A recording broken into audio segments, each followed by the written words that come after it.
ملتان کے بعد خبر شامل کرتے ہیں سرگودا سے، جہاں پریس کلب میں ننھے اینکر علی خان کی سالگرہ نہایت پرجوش اور خوشگوار ماحول میں منائی گئی۔ تقریب کا اہتمام رانا ساجد اقبال نے کیا، جبکہ صدر press club Abdul Hannan Chaudhry, general secretary سمیت دیگر صحافیوں کی بڑی تعداد نے شرکت کر کے علی خان کے ساتھ کیک کاٹا اور علی خان کو سالگرہ کی مبارکباد پیش کی۔ مزید جانتے ہیں ملک اسد کی اس رپورٹ میں۔ ننھے علی خان اینکر کی سالگرہ سرگودا پریس کلب میں نہایت خوشگوار، پروقار اور دوستانہ ماحول میں منائی گئی۔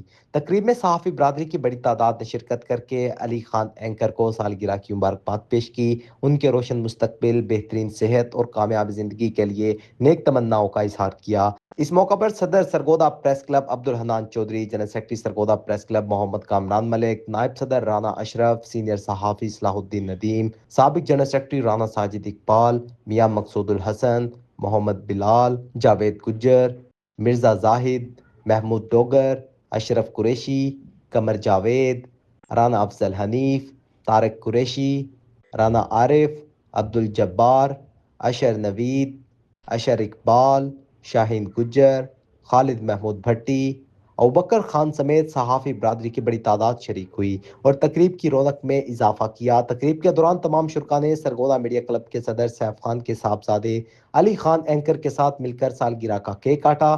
اس موقع پر ہال تالیوں سے گونج اٹھا اور شرکاء نے علی خان کو ڈھیروں مبارکباد دیتے ہوئے ان کے ساتھ یادگار تصویر بھی بنوائی۔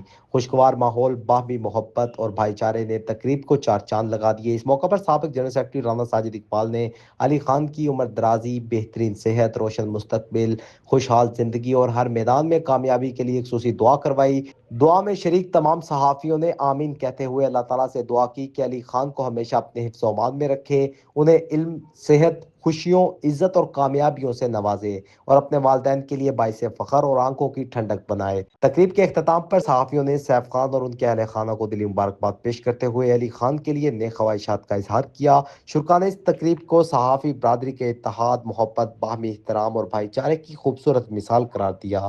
ملک اسد، بگ نیوز، سرگودا۔